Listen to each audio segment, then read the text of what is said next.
Bien, buenas noches. Espero se encuentren muy bien. En primera instancia, agradecerle a Vania el haber sacado el tiempo para acompañarme en esta tutoría del día de hoy.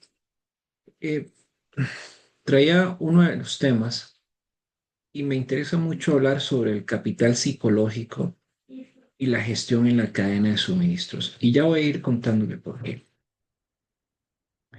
En primera instancia, cuando uno habla sobre capital psicológico, entendiéndolo como resiliencia, esperanza, optimismo y autoeficacia, esto deseo que lo entienda como un cuarto activo que complementa al capital humano, pero no solo a este, sino al tema social y al tema financiero. En la cadena de suministros no basta con saber, con tener relaciones o contar con recursos.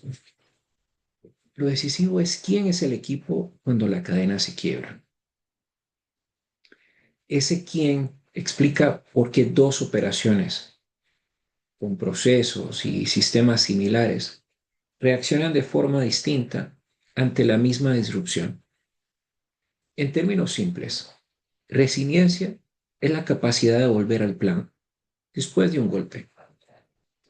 Imaginémonos en temas de suministros, un cierre de un puerto, la falla de un proveedor. Y si hablamos de un equipo resiliente, este acorta el tiempo de recuperación, evita compras de urgencia y también protege a toda la gestión de extremo a extremo. Si hablamos de esperanza, esta no es, y óigame bien lo que voy a decir aquí, no es una ilusión.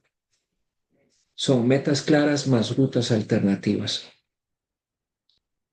Esto se traduce básicamente en escenarios si, ¿qué pasa si hay dinamismo, hay prioridades visibles para seguir entregando aún con variaciones en la demanda? Si hablamos del optimismo, orienta la atención a lo que es posible. Busca facilitar mejoras porque el lenguaje del trabajo es más que todo habilitante. ¿Qué podemos hacer con lo que hay? En lo que refiere a la autoeficacia, es la confianza para ejecutar. Esa capacidad que tiene un colaborador para negociar con el proveedor, reconfigurar ruteos, parar una línea a tiempo o escalar una decisión con datos.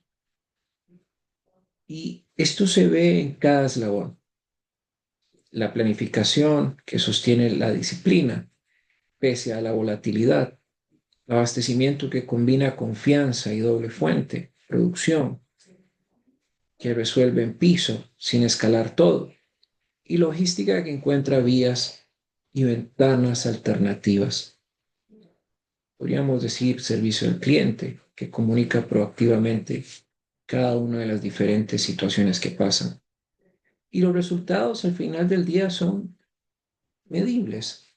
En síntesis, esta lámina, cuando la orientamos a la gestión de la cadena de suministro, nos recuerda que la ventaja competitiva no solo son sistemas, radica en las personas que lo operan bajo presión.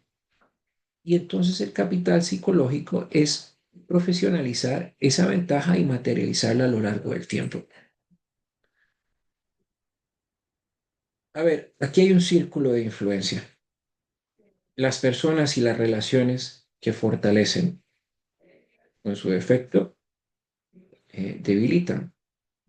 La mentalidad del equipo, cuando se debe planificar, comprar, producir o entregar.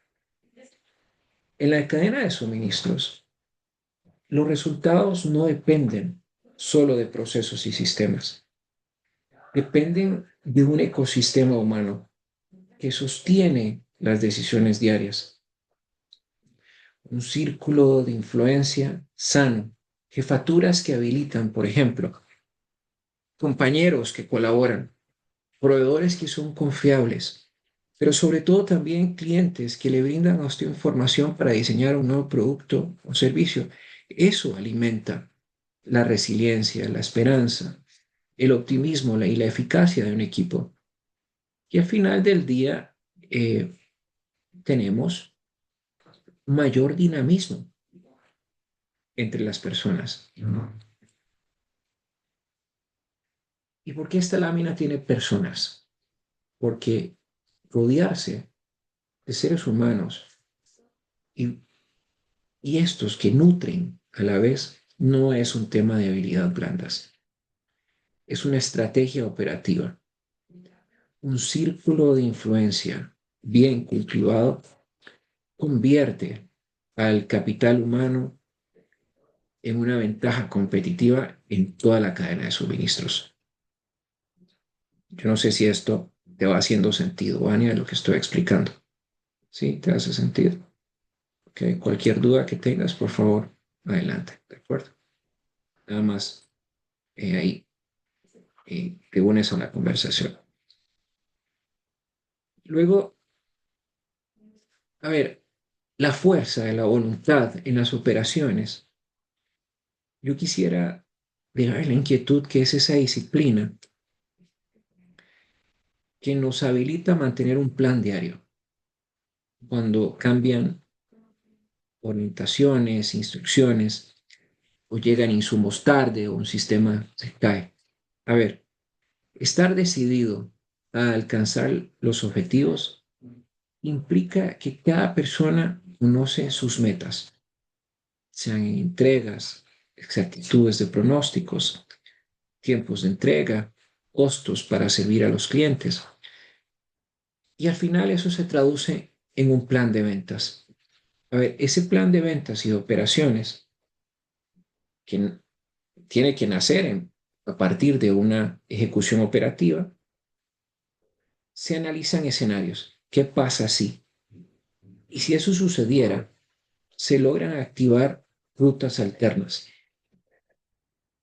Ahora, sentirse en control del propio destino no es negar que va a haber volatilidad.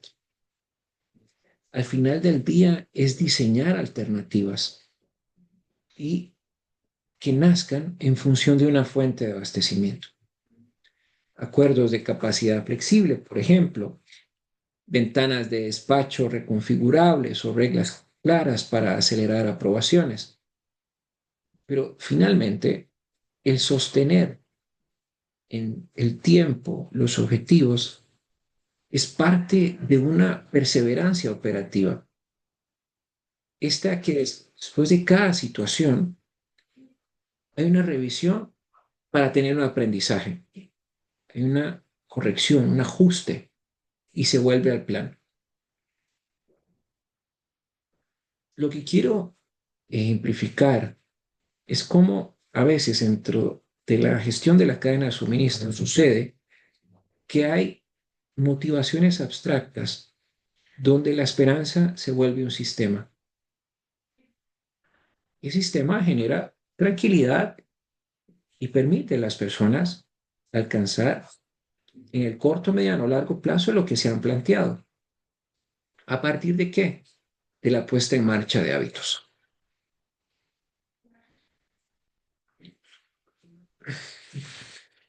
Yo traje esta lámina a propósito porque se habla de florecer dentro de las organizaciones y esto quisiera separarlo de lo que es estar feliz todo el tiempo, sino es cómo un ser humano puede funcionar de forma sostenida en 5 dimensiones. La primera, las emociones positivas. Ya los he mencionado anteriormente, pero voy a puntualizarlos: los vínculos, el cuidado, la necesidad de cooperación. Pero esto tiene que ir de la mano de un sentido. La percepción de lo que el colaborador haga importa y esté conectado a algo más grande. El logro con identidad, que es muy importante, con integridad, que es muy importante, es avanzar en metas que valgan la pena, que puedan ser medibles, y celebrar las pequeñas metas volantes como que si fuera una montaña, sin sacrificar la salud o el propio valor. ¿Y por qué importa esto en la cadena de suministros? Porque en esta gestión se toman decisiones bajo mucha presión. Si un colaborador constantemente se está diciendo cosas positivas, reduce la miopía de que solo hay una única salida. Hay una calidad de coordinación. Las relaciones de confianza disminuyen, los roces entre diferentes colaboradores de varios departamentos. Y eso permite tener estabilidad en los procesos, equipos con sentido y compromiso, que a su vez van generando un aprendizaje continuo. Y en todo este círculo virtuoso, al final, ¿dónde se ve impactado? En donde hay menores riesgos de incidentes por fatiga o ansiedad, por ejemplo. Entonces, al final, lo que uno pensaría que lo más importante de entender es que cuando se cuida a la persona en su integralidad y en su ambiente, se pasa de ser feliz a ser capaz. Y cuando estas dimensiones que acabo de mencionar empiezan a inyectar positivismo, esperanza, compromiso, sentido y relaciones, aquellas reuniones que se vuelven interminables de la noche a la mañana empiezan a ser cortas con un propósito y permite medir a partir de indicadores claros en el sentido de que si mejora el bienestar, mejora el servicio. Cuidar el bienestar en las organizaciones no es un adorno. Yo quisiera que lo entendiera como una arquitectura de desempeño. Sin personas que tengan la posibilidad de florecer, los procesos, cualquiera que sean, no se van a sostener en el tiempo. No sé si hasta aquí tienes alguna duda. ¿Todo bien? ¿Algún aporte que quieras compartir? Sí, profe, digamos, eso del bienestar está bastante interesante que muchas veces se deja aparte, digamos, que las empresas piensan de que con solo que, digamos, que haya trabajo, de que tengan salario y cosas así, y se deja aparte mucho de esa parte del capital humano, de todo lo que es la resiliencia, la adaptabilidad, todo eso que tiene que ver con las habilidades blandas. Entonces, que yo he visto, digamos, que se ha notado que todo esto más bien ha fortalecido mucho a las empresas y hay unas que sí dan bastante importancia y hay otras que no. Digamos, donde yo trabajo es bastante vacilón porque todos los días hay cambios. Digamos, todos los días, todos los procesos se cambian.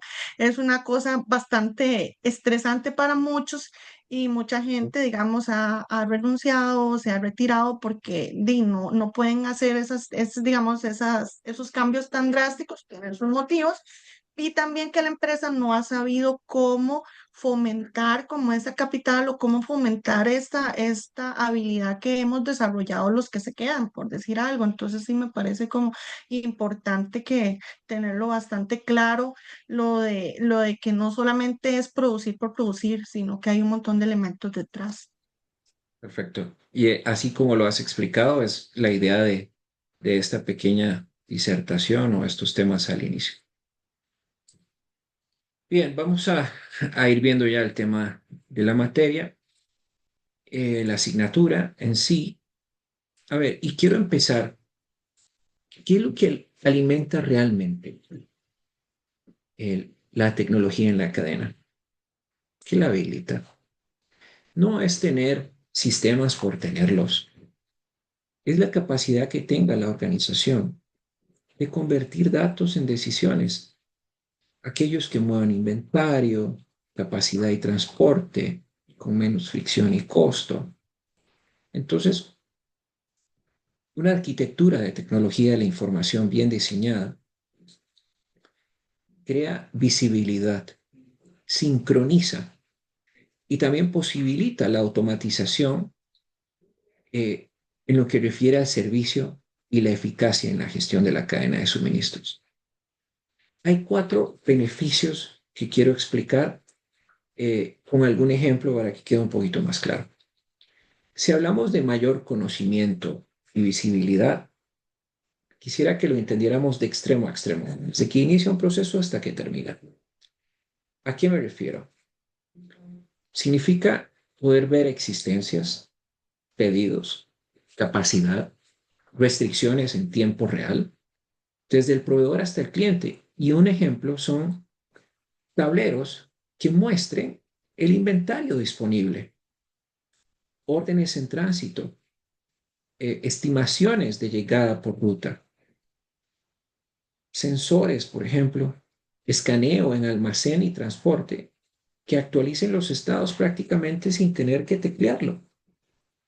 Y esto me va a permitir tener, a partir de una tecnología de la información bien robusta, mayor capacidad de prometer y cumplirle al cliente. Pero si hablamos de una mayor conciencia de la demanda, datos desde el punto de venta, ¿qué significa? Es planear cuando tengo el consumo real, no solo con los pedidos. Entonces, aquí podríamos hablar de lo que es la integración de ventas por punto específicamente o por tienda, buscando ajustar una reposición diaria, o no necesariamente por la tienda, sino también por el canal. Detección temprana de tendencias, productos que se aceleran o se aceleran por falta, por incremento en la venta, por ejemplo, y que hay una activación automática de reglas, cambios de lote por vencimiento, precios, productos a exhibir. ¿Qué tendríamos? Menos pedidos urgentes, y en esos menos pedidos urgentes tendríamos el abastecimiento necesario de cara a ese que compra, que adquiere. Si hablamos de una mejor coordinación entre manufactura, marketing y distribución, aquí estamos hablando de la planificación integral de los recursos. Así tal cual. ¿A qué me refiero? De manera sintética, procesos que conecten ventas, producción y compras. Y al final la logística. Todo bajo un mismo plan, bajo un mismo calendario. Y aquí podríamos tener un habilitador de darle la oportunidad a la empresa a tener lanzamientos coordinados. El departamento de mercado y ventas abrirá una campaña solo cuando producción y logística confirmen capacidad de cobertura. Si hablamos de la racionalización del procesamiento de los pedidos y la reducción de los tiempos de entrega, estamos hablando menos manos y menos espera gracias a una captura automática, validaciones, por ejemplo, y un ruteo inteligente. Y aquí esto sería pedidos electrónicos con reglas. Uno hablaría de crédito, stock, prioridad, promesa de entrega y asignación de transportes automáticas. Eh, Desde el primer momento que el producto se entrega al cliente, ya hay una satisfacción garantizada, es decir, ya hay éxito. Pero, ¿qué necesitamos? Necesitamos modelos de datos, de productos, de clientes, de ubicaciones, de unidades de medida. ¿Quién va a ser el dueño del dato dentro de la organización y quién se va a encargar de depurarlo, de limpiarlo, de verificarlo? ¿Quién va a gestionar esos tableros y va a estar preparando los reportes cuando corresponda? Entonces, esto no es solo de mencionarlo, sino es también de orquestarlo. Hay unos riesgos típicos de no hacerlo. Y dentro de las organizaciones a veces es muy palpable. Y cuando ustedes vayan a hacer su proyecto, probablemente lo van a visualizar islas de información, integraciones que son muy frágiles entre cada departamento, datos que no dicen nada, eh, resistencia de los usuarios prácticamente en brindar información o dar explicaciones o darles retroalimentación.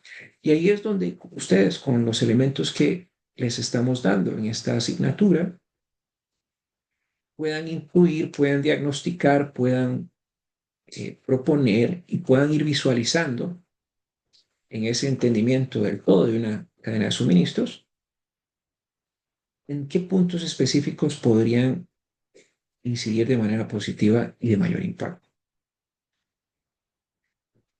Si hablamos de los tipos generales de sistemas para la gestión de la información, cuando hablamos de los sistemas para la automatización de oficinas, ¿para qué sirve? Eliminar el trabajo manual administrativo y tener la posibilidad de garantizar de alguna medida u otra trazabilidad documental. Y aquí estamos orientando la conversación a lo que es inteligencia artificial. Decisiones que habilitan, por ejemplo, quién autoriza, qué versión es válida, qué tarea está pendiente. De ejemplos podríamos mencionar formularios electrónicos para altas de proveedores, solicitudes de compra, flujos de aprobación de cambios de ingeniería o de listas de materiales. También podríamos hablar de una gestión documental de contratos logísticos y pólizas. Si hablamos de los sistemas de procesamiento de transacciones, específicamente en el para qué sirve, la conversación quisiera orientarla a lo que son los registros y las validaciones de cada situación operativa que pase: pedidos, recepción, producción, despacho y cobro. Y en este interín lograremos tener decisiones que habilitan una disponibilidad para cumplir una promesa, costo, la evaluación del inventario y el cumplimiento de los pedidos. Ejemplos se me viene a la mente ahorita lo que son los registros de órdenes de venta, de compras o inclusive de transferencia. Entradas y salidas de inventario, por ejemplo, con lotes y con series, confirmación de la capacidad productiva y consumos en la planta. Pero todo esto, si la calidad del dato no es consistente, todo lo demás que se vaya a tener, los reportes, la analítica e inclusive las decisiones, van a distorsionarse. Y por ello no olvidar lo que les mencionaba anteriormente sobre el tema de los datos. Si hablamos de los sistemas de comunicación, estos son para integrar a las personas, para coordinarlas, para ponerlas en el flujo de la energía. Eh, Básicamente aquí es quién hace qué, cuándo y con qué restricción. Mucho de esto podríamos orientarlo a tableros visuales también, chats integrados, portales colaborativos con proveedores, clientes, alertas automáticas ante desviaciones en tiempos de llegada o rupturas de stock. Si midiéramos la gestión en este punto, ¿qué esperaría uno tener? Menos expediciones de urgencia, primeros intentos de entrega exitosos, recuperación o reducción del tiempo tras una disrupción o un evento no previsto. Y si hablamos de los sistemas de información gerencial y ejecutiva, al final del día lo que hablo son transacciones que usted las podría transformar en información para decidir a nivel táctico y estratégico. ¿Qué decisiones habilitaría? Planificación de ventas y operaciones, asignaciones de capacidad, políticas de inventarios, selección de rutas y proveedores. Entonces, si hablamos de los ejemplos, uno podría pensar en tableros de desempeño, donde se vean los servicios, los costos, el inventario, la productividad, la analítica, la demanda con datos de punto de venta y señales externas, simuladores en el entendido de qué pasa si o escenarios de precio, mezcla de productos o restricciones. Y los efectos que usted podría tener sería mayor exactitud en la predicción que vaya a hacer o en los pronósticos, mejores adherencias al plan, por ejemplo, y menores costos totales de servir al cliente. Vean que entre más robusto usted tenga esta arquitectura pensada, todo al final va a incidir en la gestión de cara al cliente, sea el cliente cualquiera que sea. ¿Cómo vamos? ¿Vamos bien? ¿Tienes algún comentario, alguna duda, algo que quieras compartir? ¿No? Ok, continuamos. ¿De acuerdo? Perfecto. Bien, vamos a seguir acá. Tipos generales de sistemas para la gestión de la información. Esto quisiera que lo viéramos como si tuviéramos un sistema nervioso. Hay un sistema de soporte a las decisiones y un sistema empresarial. Estos se complementan. El sistema empresarial, sea transaccional y ojalá integrado, es aquel que mantiene los hechos de la operación con una base única de datos. Esto es lo más importante. Tener todo en una única base de datos. Pedidos de venta, compras, inventario, producción, embarques, facturación, cobros. Si lo queremos ver en un eslogan, es la única versión de la verdad. No hay otra. Pero si tenemos el sistema de soporte a las decisiones, en la parte analítica es tomar todo lo que sucedió y los lleva a modelos o escenarios basados en ciencia de datos y entrega recomendaciones.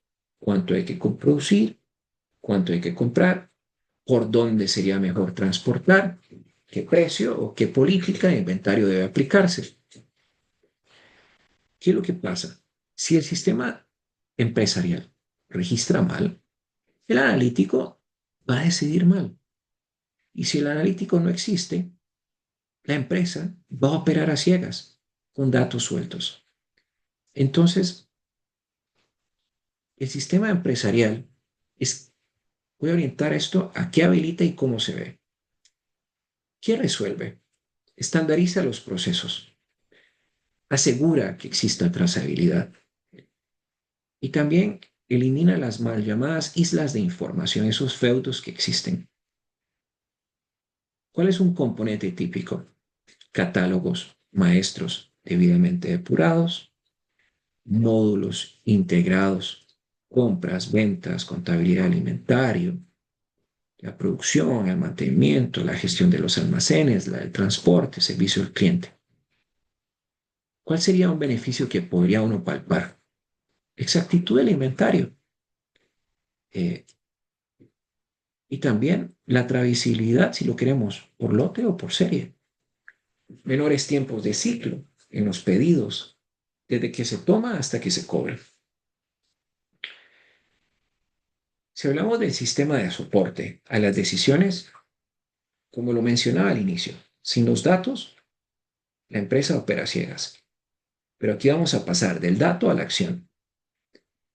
¿Qué resuelve? Es convertir los datos en elecciones que sean plausibles y que tengan un impacto económico. Pronósticos de la demanda, con datos del punto de venta y señales externas, entiéndase regulación, cambios económicos, nuevas políticas, nuevas leyes. Si hablamos de una planificación de venta y operaciones con escenarios también, políticas de inventario, entonces todo esto está entrelazado. Eh, ¿Cómo trabajan juntos? A registrar bien en el sistema empresarial, entiéndase el pedido, el inventario, la producción, el embarque, todo se consolida en un dato y ese pasa por un proceso de análisis y simulación y orienta a una decisión bajo un monitoreo. Ahora, uno podría pensar que el sistema empresarial guarda los hechos, pero el sistema de soporte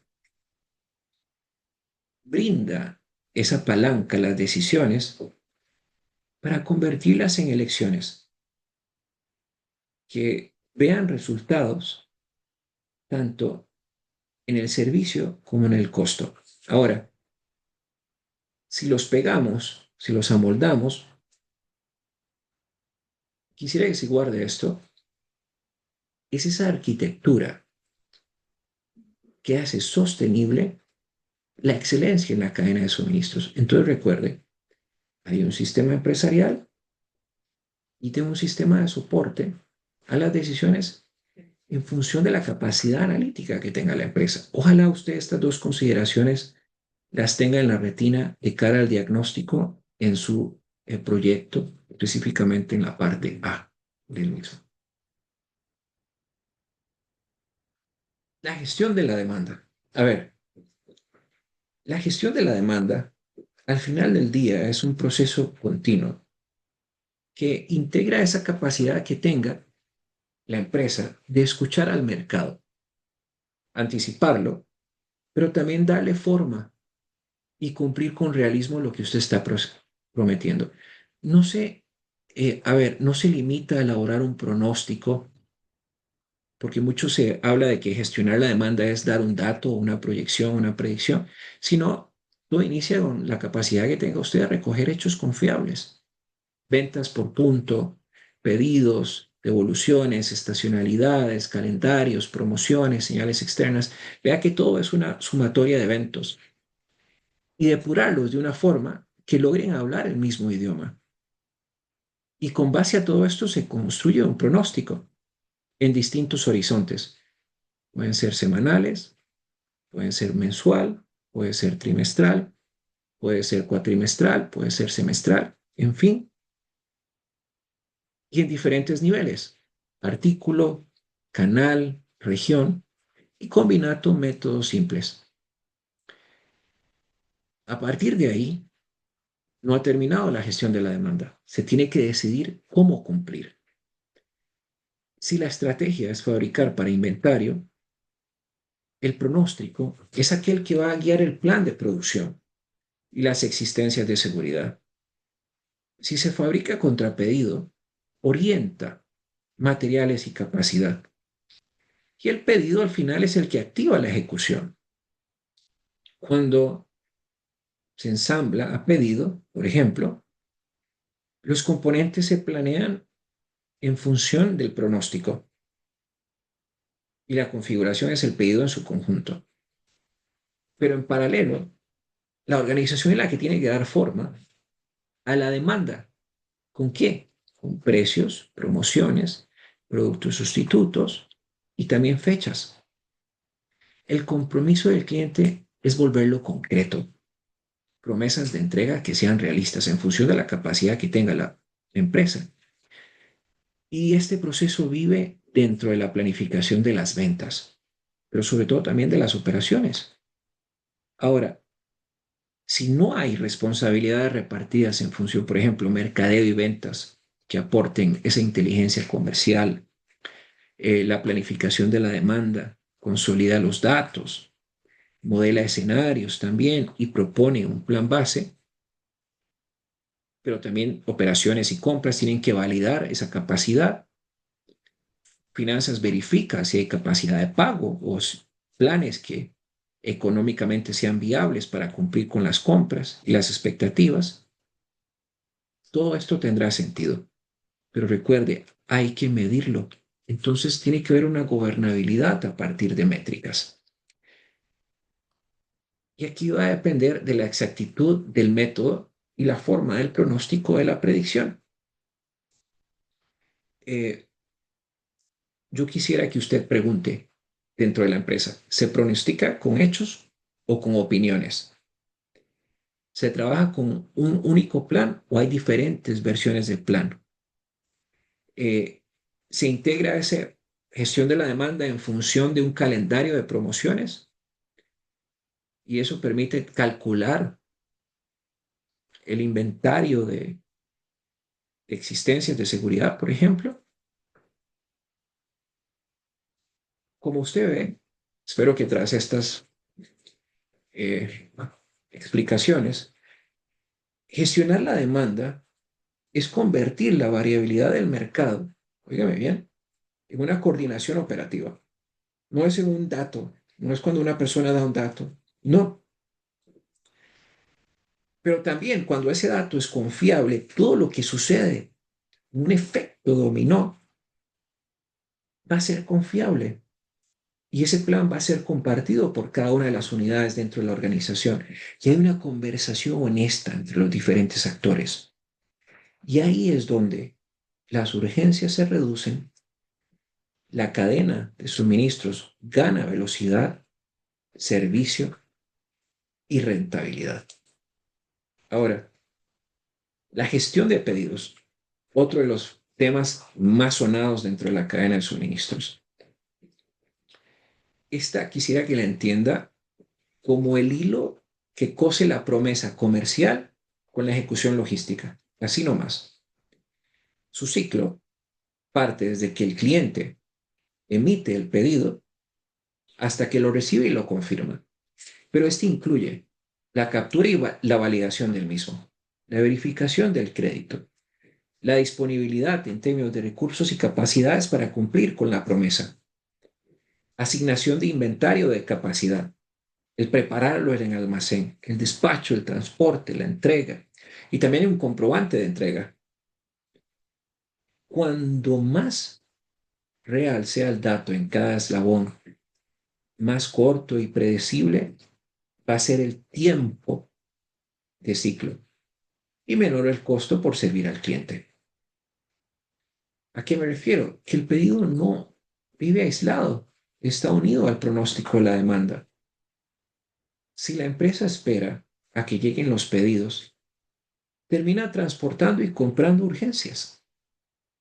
Entonces lo correcto es tener esa capacidad de anticipar con un plan consensuado y de ahí prometer con realismo y tener esa disponibilidad de promesa basada en el inventario y producción. Pero también tiene que haber un compromiso de la capacidad de transporte según las oportunidades y las restricciones que se tengan. Cuando hay escasez, se establecen reglas de priorización por cliente, por canal y rentabilidad, pero también se ofrecen sustituciones o fechas alternativas. Para que la relación con el cliente sea lo más sólida, la experiencia del pedido debe ser en todo el extremo como el agua, de principio a fin. Una confirmación automática con fecha estimada de entrega, trazabilidad en tiempo casi real de lo que pasa con una comunicación proactiva ante desvíos, pero también resoluciones ágiles de incidencias y de evoluciones. Y esto parte de la oportunidad que tenga la organización de tener políticas operativas visibles y acceso al cliente. En el día a día, por lo general, la mejora proviene de eliminar fricción en cada paso. Una captura electrónica de pedidos con validaciones al momento, catálogos maestros sin errores, reglas de asignación que eviten sobreventa, preparaciones guiadas en el almacén, ruteo que considere eh, todos los diferentes escenarios que puedan suceder. Entonces, necesitamos medir, sí, pero con pocas métricas. Mida lo que se tenga que medir. Y cuando estas métricas presentan oportunidad de mejora, el cliente va a percibir más confiabilidad y la empresa va a empezar a reemplazar urgencias por coordinaciones, que eso es lo que nos interesa que ustedes lleguen a incidir positivamente. ¿Un comentario? ¿Alguna duda? Profe, eso me hizo gracia eso que mencionó del seguimiento del pedido. Yo sé que es como, no es un ejemplo así como de grande escala, pero como cuando uno hace compras en estas páginas de Wish o AliExpress, digamos que uno hace una compra, Ujú. te mandan un correo diciendo como que, bueno, tu compra, digamos, tu artículo ya está en tal parte, se te hizo el cobro, se le va a avisar a, ¿cómo se llama?, al proveedor. Luego el proveedor te manda un correo diciendo que ya tiene, digamos, que tu compra, luego sale como uno puede hacer una trazabilidad de dónde está, que si ya salió al embarque, que si ya lo mandaron en el aeropuerto, que si todas esas cosas, y te da uno, y le da a uno como una fecha estimada de que llegue el producto. Ajá. Entonces, me parece muy bonito ahora que lo explica, porque así uno realmente, hasta que ya lo ve con otros ojos, se da cuenta del valor de esas cosas, porque uno nada más dice, compré, no sé, unos aretes, una cosilla así, pero realmente la logística que existe detrás es un trabajo bastante amplio, porque, o sea, aunque sea un par de aretes, la cantidad de aretes que tienen esa gente de la China es impresionante, y que puedan manejar una cadena logística donde tenga una comunicación tan cercana al cliente, o sea, me parece muy impresionante por parte de ellos. O sea, ahora lo valoro como un poco más. Ujú. Sí, no es algo como antojadizo que usted pueda decir, lo voy a plantear de alguna forma u otra, que sea al azar, no, todo tiene que estar debidamente eh, armonizado, ¿ves?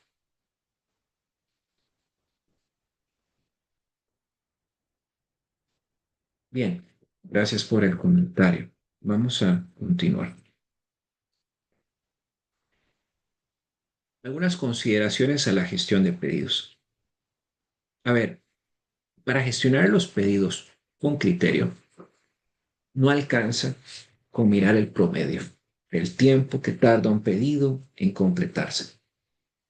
Hay que tener una noción de cómo varía. A ver, cuando tenemos dos cadenas, por ejemplo, con el mismo ciclo, pueden ofrecer experiencias opuestas. Una entrega casi siempre en la fecha prometida porque su variación o sus condiciones son muy bajas. Y la otra alterna que usted tenga va a tener entregas y urgencias rápidas y retrasos, lo cual va a obligar a ese cliente a esperar o en su defecto a sobreprotegerse con inventarios o pedidos adelantados. Entonces, por eso, además de tener claridad del ciclo total, importa la confiabilidad. ¿Cuántos pedidos llegan completos, a tiempo y sin daños? ¿Y cuánta variabilidad tienen las etapas? Captura, preparación, despacho, transporte y entrega.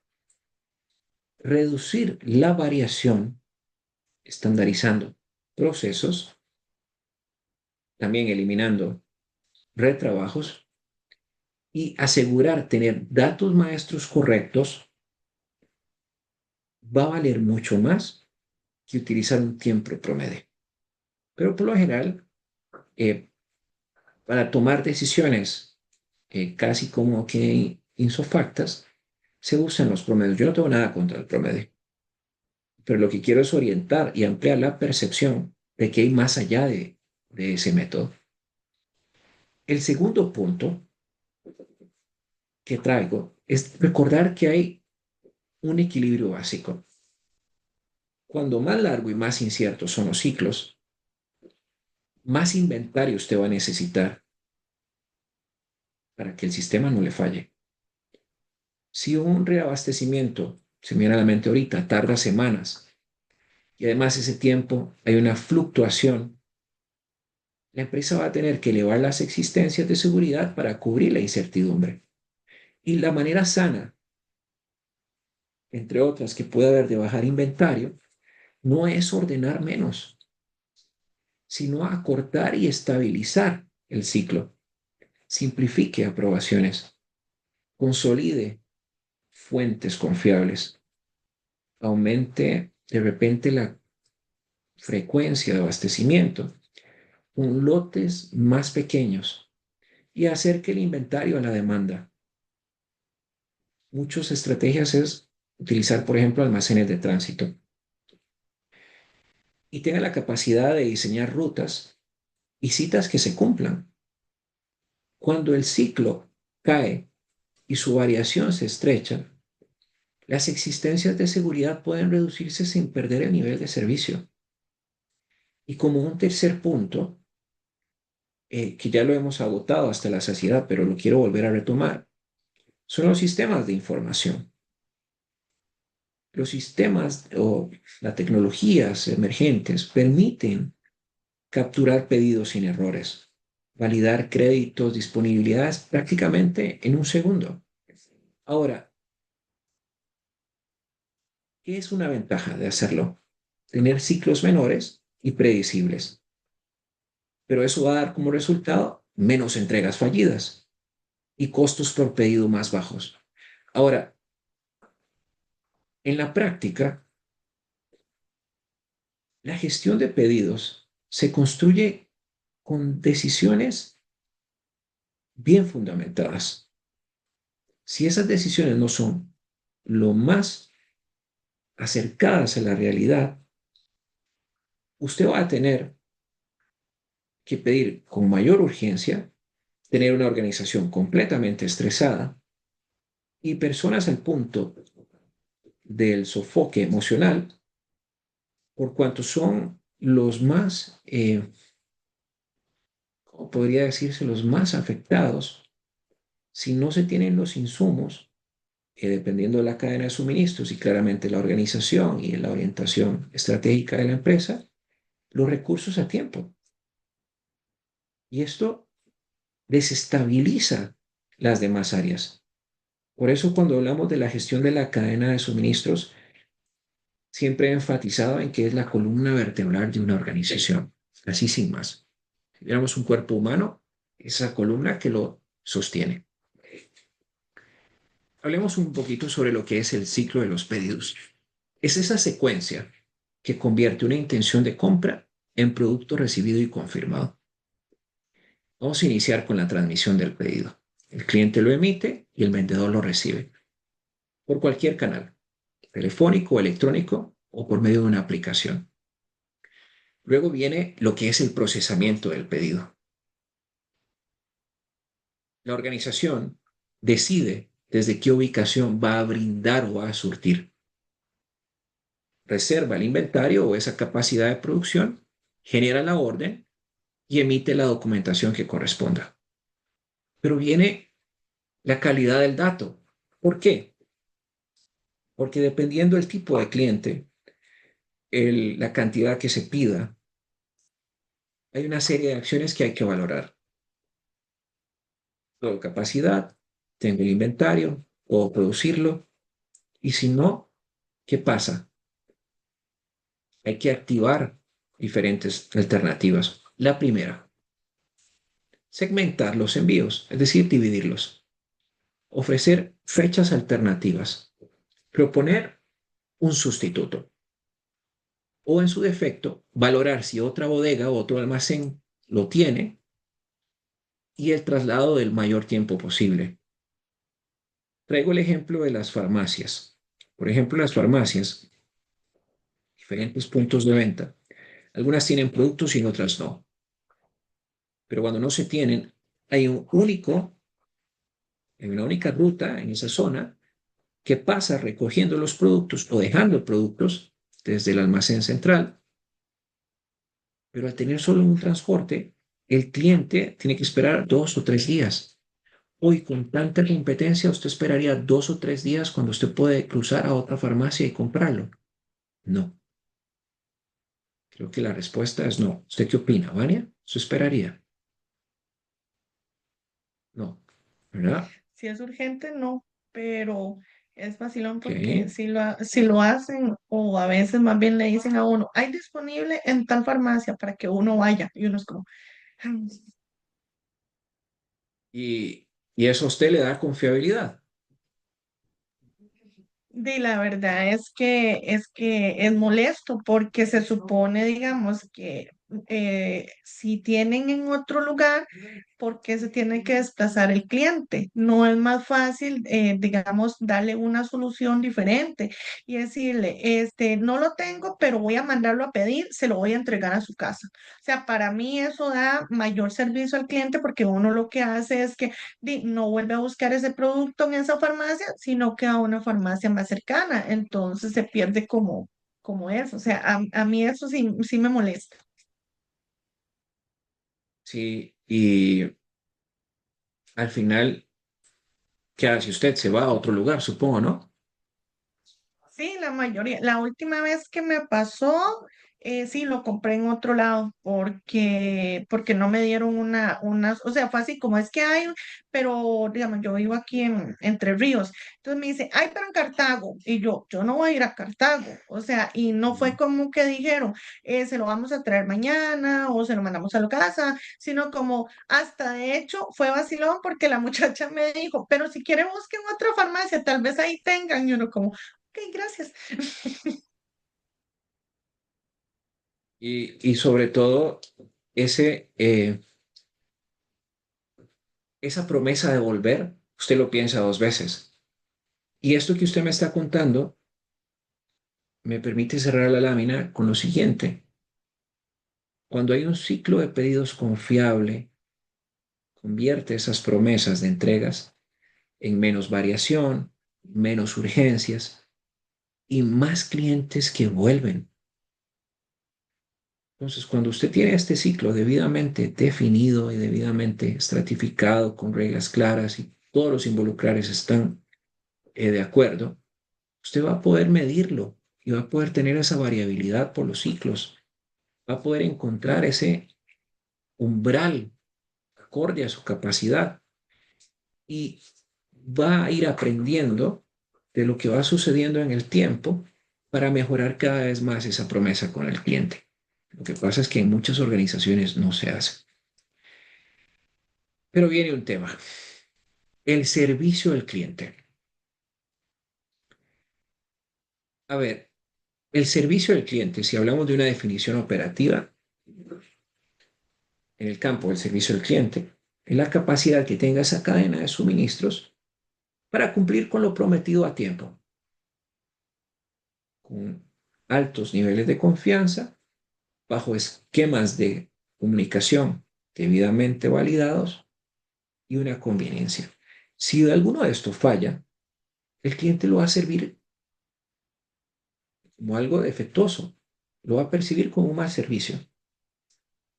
Entonces, si hablamos de la confianza, es que lo que se prometa suceda. Así de simple. Entonces, en el ciclo de pedido confiable, ¿qué sería? Fecha prometida basada en inventario, capacidad real y que hay una entrega segura y completa. Cuando hablamos de una comunicación positiva, antes, durante y después, en el antes es que hay una confirmación inmediata o el número de pedido, la fecha estimada y las condiciones debidamente consensuadas con el cliente. En el durante, que la organización comunique al cliente qué es lo que está sucediendo. Aquí estamos hablando de avisos proactivos ante posibles desvíos o alternativas que se presenten. Y si hablamos del después, es la confirmación de entrega y canales claros para devoluciones o reclamos. Pero hay una conveniencia. ¿Qué es esto de conveniencia? Y la facilidad para hacer negocios. Hablemos de los canales. Ahora mucho se está utilizando WhatsApp Business, por ejemplo, que de hecho en los materiales de la tutoría, en el espacio, en plataforma, les dejé algunos artículos orientados a innovación, gestión de pedidos, gestión de la demanda, y otro muy particular usando la tecnología para ir adentrándolos cada vez más como complemento a lo que estoy conversando el día de hoy. Y un cuarto punto, ¿cómo medimos sin burocracia? Hablemos de pedidos perfectos, aunque esa palabra tenía una duda de hablarla, pero para que se entendiera, un pedido perfecto que es completo, a tiempo, sin daños y con una documentación debidamente correcta. Hay una resolución desde el primer contacto y un tiempo de respuesta ante cualquier consulta. Pero hablamos de un tiempo perfecto cuando el primer intento de entrega fue exitoso. No hay más. No hay más. Entonces, un buen servicio al cliente, ¿qué es? prometer con la verdad, comunicar con anticipación y facilitar cada paso. Cuando se es fácil, eh, cuando se es confiable, cuando se es claro, el cliente va a volver. Cuando es todo lo contrario, no va a aparecer. Vamos a hablar de un poco de la selección de medidas de servicio al cliente, específicamente el tiempo, rapidez y predictibilidad. Tiempo de ciclo del pedido. ¿Qué medir? Ya lo he hablado. Desde que el cliente emite el pedido hasta la confirmación de entrega. Si hablamos de tiempos de respuesta ante solicitudes, cotizaciones, cambios, reclamos, esto tiene que ser un parámetro. Yo diría, y siempre lo he planteado, menor a 1 hora laboral para primera respuesta. Así de sencillo. Confianza. Pedidos perfectos. Pedido completo, lo que hablaba ahora. A tiempo, sin daños y documentos correctos. ¿Cuál podría ser una métrica? Que me parece muy interesante que usted se la lleve. Porcentaje de pedidos que cumplen los 4 criterios. ¿Por qué sirve? Integrar la logística, el almacén, el transporte y la facturación en un solo resultado. Si hablamos de la comunicación, las quejas del cliente. Esa palabra suena un poco fuerte, queja, pero que al final se traduce en oportunidad de aprendizaje. Pero al final es una queja, un reclamo. ¿Y qué tal si hablamos tasas, motivos y resoluciones que puedan darse en el primer contacto? Esta medición quisiera que usted la tenga en la retina como una oportunidad para corregir, para mejorar, no que sea vista para culpar, porque cuando eso sucede, la propia organización o el área que tiene la mayor incidencia pone un muro de contención como de 2000 metros hasta el infinito, hasta el cielo, que es infranqueable. Y hay un desgaste cultural dentro de la organización. Si hablamos de la conveniencia, es esa facilidad para hacer negocios, del proceso de devoluciones, tiempos de reembolso, porcentajes de etiquetas mal colocadas, por ejemplo. Mida todo aquello que sea simple, predecible y sin fricción. Eh, por lo general, hay tiempos de respuesta a diferentes situaciones. Eh, Entre menos posibilidad de escalar y menos tenga que incidir en otra área y pueda resolverse todo desde un área, por ejemplo, de cumplimiento, de verificación, de la capacidad de incidir en de producción, de mercadeo, aquí tal, mucho mejor. Porque eso no genera ruido al flujo de la cadena de suministros y a todos los involucrados. Solo hay una llamada que se dice, bueno, hay un producto que fue mal entregado, que se fue recibido con, no es con las condiciones o con la calidad que habitualmente se promete y hay que cambiarlo. A ver, medir el servicio no es contar llamadas. Y esto lo van a ver un poco en la actividad práctica individual. Y para Vania, yo quisiera que se lleve esto y para los que puedan ver la tutoría, medir el servicio, lo voy a repetir, no es contar llamadas, es asegurar rapidez predecible, promesas cumplidas, comunicación clara, trámites simples. Si el cliente lo siente fácil y confiable, el negocio crece. ¿Sabe por qué? Porque este va a volver. Y no va a volver solo, va a volver con alguien más. Y ese efecto dominó se va a replicar. Entonces recuerde eso para su primera actividad práctica individual. Hablemos de las existencias de ciclo, lo cotidiano. ¿Para qué sirven? Para atender la demanda normal entre un reabastecimiento y el siguiente. ¿Cuándo podemos ver que está bien? cuando la rotación es saludable y dentro de los parámetros aceptados por la organización y casi no hay urgencias. Si hablamos de las existencias de seguridad que son los paracaídas, es todo aquello que nos va a proteger contra la incertidumbre, la demanda y el suministro, retrasos, variabilidad de transporte, calidad. Entonces, a mayor variabilidad y mayor tiempo de reposición, vamos a tener más seguridad. Y si se estabiliza y se acorta el ciclo, vamos a tener más bajas de seguridad sin perder el servicio.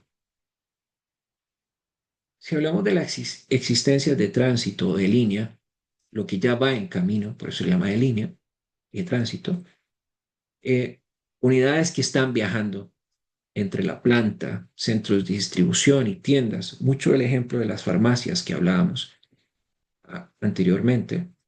¿Por qué importan? Porque al final es un inventario que está disponible, pero no va a satisfacer el pedido hasta que llegue al punto de venta. Entonces, de ahí la importancia de poder reducir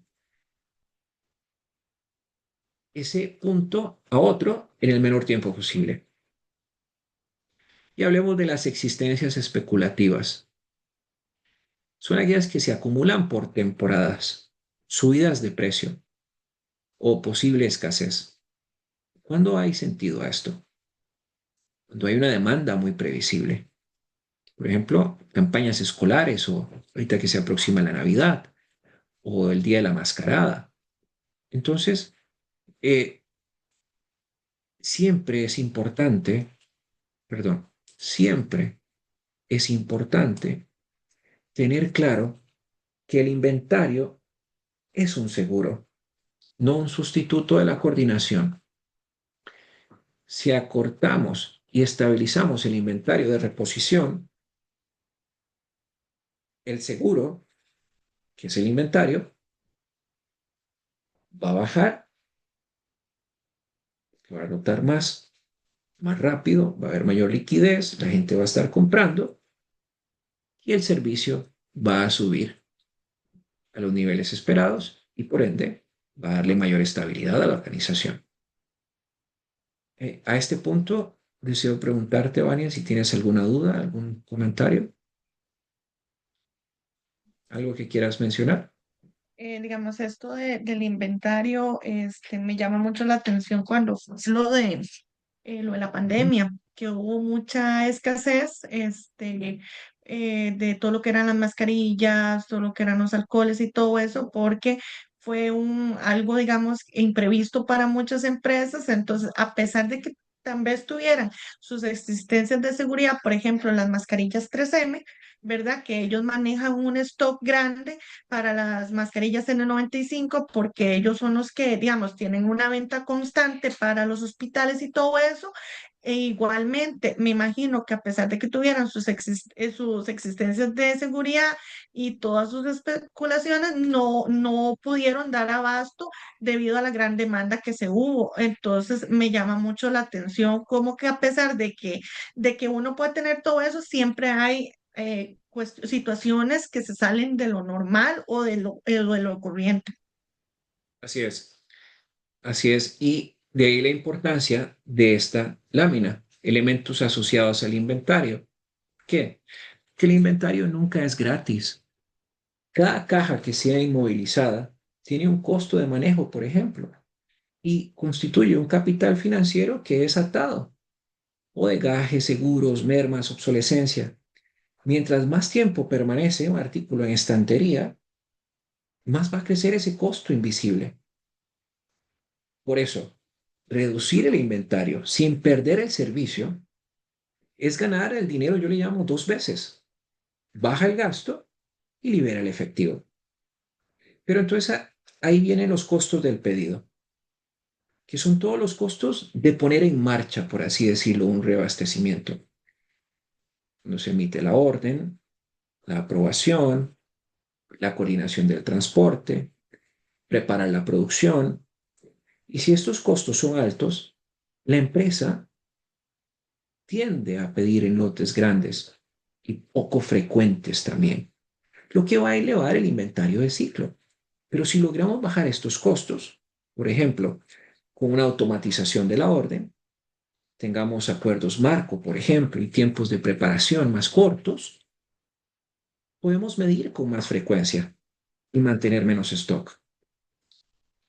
Pero tenemos en el otro extremo, aparecen los costos de desabastecimiento. Lo que se pierde cuando el cliente quiere comprar y no hay existencias o está en otro punto de venta. Hay una venta perdida en el momento, pero también, aparte de la venta, hay una relación que se deteriora o termina por deteriorarse, porque las organizaciones solo tienen un único momento con el cliente. Y el medirlo implica también observar ese faltante, todos esos pedidos pendientes, eh, y para gobernarlo conviene vigilar lo que es la rotación del inventario, que eso es prácticamente entender cuántas veces gira el inventario al año, es el stock. Y en simple son ventas o consumo anual dividido entre el inventario promedio. Eso es todo. Si tenemos rotaciones altas con buenos niveles de servicio, estos reflejan un flujo sano. Rotaciones bajas alertan un sobreexceso. Ahora, en la práctica, la ecuación es siempre la misma. Bajar costos de pedido, acortar y estabilizar el tiempo de reposición para reducir el inventario de ciclo y de seguridad. Y mientras cuidamos los costos de abastecimiento, con mejores pronósticos, acuerdos de suministro confiables y reglas claras de priorización cuando hay escasez. Entonces el inventario deja de ser un almacén de miedos y se convierte en un amortiguador preciso para el servicio al cliente. Tenemos tipos de almacenamiento. Privado. Cuando la empresa es dueña o arrendataria a largo plazo, por lo general. ¿De qué? De la instalación. Y la opera con su propio personal y sistemas. Ofrece un control total. Y conviene cuando hay volúmenes altos y son estables. Por lo general también cuando hay productos con requerimientos especiales o cuando el almacén es parte del saber hacer del negocio. Tenemos almacenamientos públicos. Permite alquilar un espacio y servicios por uso. Por lo general es ideal para empresas con volúmenes muy variables o con temporadas muy marcadas o expansión a nuevas zonas sin inmovilizar capital. Por lo general se paga por paleta, por posición o por movimiento, buscando aprovechar la infraestructura y el personal del operador. El almacenamiento por contrato es un punto intermedio, un acuerdo multianual con un operador logístico que diseña una solución a la medida, espacio dedicado, procesos específicos, tecnología, incluso transporte, y pacta una estructura de precios que mezcla costos fijos y costos variables. Suele incluir el compartir los riesgos. Por ejemplo, un operador asume parte de la penalización por incumplimiento o invierte en equipos a cambio de permanencia. ¿Cómo decidir? Buena pregunta. Va a depender, por ejemplo, del volumen y la variabilidad, de los requerimientos operativos que se tengan, la velocidad de despliegue, estrategias financieras. Eh, el privado da control, el público flexibilidad. Y el contrato lo que busca es equilibrar a ambos.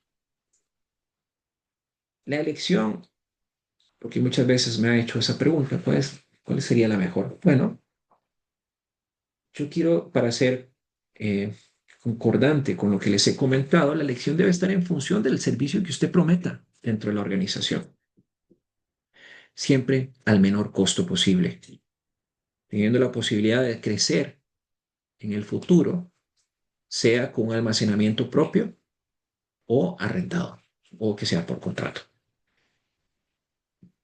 Bien, con esto, la primera parte. Eh, ¿Tienes alguna duda, algún comentario? ¿De seguir? ¿Vamos bien? ¿Sí? ¿Ok? Bien. Eh, Ahora, los procesos básicos de negocio del modelo SCORE. A ver, ¿qué es esto?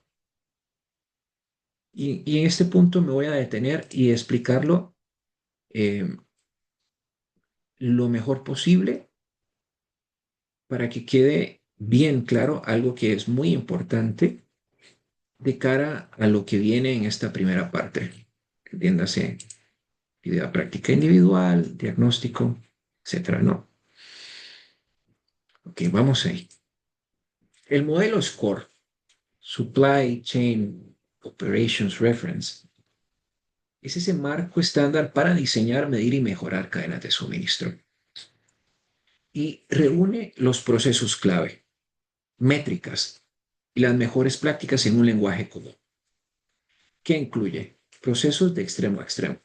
Hablamos del plan, equilibrar la demanda, que ya hemos hablado de eso, el inventario y la capacidad. Hablamos del abastecer, comprar y recibir. Eh, Hablamos del hacer, producir o ensamblar, por ejemplo, es el make. Hablamos del deliver o entregar, que son pedidos, almacenes, transporte y cobranza. Y el regreso, que es la devolución y la logística inversa. Las métricas del score están agrupadas en 5 dimensiones. La fiabilidad, pedido perfecto, creo que ya lo he explicado hasta el cansancio. La respuesta, que es ese tiempo de ciclo. La capacidad de tener agilidad, la capacidad de reacción. El costo, que siempre hemos orientado la conversación al menor costo total de servir. Y si hablamos de los activos, estamos hablando de la rotación y días de inventario. ¿Para qué sirve? Sirve para mapear la cadena con un mismo lenguaje, de proveedor hasta el cliente. Eh, Nos da la posibilidad de fijar objetivos y priorizar las mejoras. Ahora, el modelo SCORE organiza la cadena de suministros como una coreografía de 5 procesos: planificar, abastecer, hacer, entregar y retornar. Yo quisiera que ustedes los puedan ver como un todo, que permite pasar de un objetivo abstracto, crecer, bajar costos, mejorar servicio, a decisiones concretas que se vuelven una rutina. Y todo comienza desde la planificación. Planificar es producir una única versión de un plan que equilibre la demanda, el inventario, la capacidad, los costos y el nivel de servicio. Y para ello, la organización parte de un pronóstico consensuado en función de su capacidad, de sus recursos y sus capacidades reales y de un inventario confiable. Ahora, el resultado visible es el ciclo de planeación de ventas y operaciones. Un acuerdo mensual sobre volúmenes, por ejemplo, políticas de inventario, ubicación del punto de desacople, capacidad de planta por turnos, estrategias de abastecimiento, calendarios comerciales. Y ese acuerdo baja a la semana operativa como un plan de ejecución con parámetros maestros debidamente actualizados. Ahora, con el plan en la mano, la cadena respira a través del abastecimiento. Abastecer significa asegurar el material correcto, a tiempo y con la calidad esperada, al menor costo total y con un riesgo controlado. No es solo negociar el precio, es decidir el modelo que yo voy a tener como organización, como el proveedor, pero sobre todo también es una gestión madura que permite medir el cumplimiento a tiempo y completo. La variabilidad, por ejemplo, de la reposición, la tasa de rechazo, la exactitud de los avisos de envío, donde hay variación se aplican antídotos. Entonces, el proceso de hacer convierte insumos en producto con calidad y costos controlados. Y aquí se decide básicamente lo que es la estrategia de cumplimiento según el mercado. ¿Qué me refiero? Fabricar para inventario, cuando la demanda es estable y el tiempo de entrega exigido es corto. Fabricar o ensamblar, por ejemplo, contra pedido, cuando conviene sostener flexibilidad y posponer la configuración. La secuenciación de todo esto, ¿qué busca? Minimizar cambios y esperas. La reducción de tiempos, por ejemplo, de preparación, permitirá lotes más pequeños y menor inventario, pero sobre todo la producción va a operar con órdenes más claras, datos de consumo reales y liberaciones de calidad en los procesos. Ahora, entregar es cumplir la promesa hecha al cliente con, óigame bien esto, con precisión y sin fricciones. Ahora, al final, la visibilidad en el tránsito permitirá tener a tiempo cualquier desvío, cualquiera que se tenga. Y el último proceso, retornar, que para mí es una de las más importantes, hace que la cadena aprenda y recupere valor cuando algo no sale como había sido esperado. Y aquí es donde todo lo anterior se sostiene en dos pilares transversales: la gobernanza del dato y las métricas. ¿Qué voy a medir? Al hablar de medición, cuatro lentes: fiabilidad, agilidad, flexibilidad, costo y activos. La dirección o el liderazgo de esta cadena de suministros va a mirar tendencias, causa raíz, por ejemplo, y decisiones asociadas. Las personas que estén debajo de esta gestión van a tener tableros de indicadores que les va a permitir saber en tiempo real lo que está pasando. Eh, Cuando todo baila debidamente coordinado, va a ocurrir tres particularidades: el inventario baja, sin castigar el tipo de servicio; las urgencias se vuelven la excepción y no el modo normal de trabajo; y la promesa del cliente se va a cumplir al final del día. Y esa es la esencia principal del modelo SCORE: convertir la estrategia en una coreografía diaria que permita repetir la excelencia tonada tras tonada, canción tras canción, como quiera usted verlo. Eh, a este punto, y con esto, pues, damos por terminada la tutoría. No sé, Vania, si tienes alguna duda, alguna inquietud, algún comentario.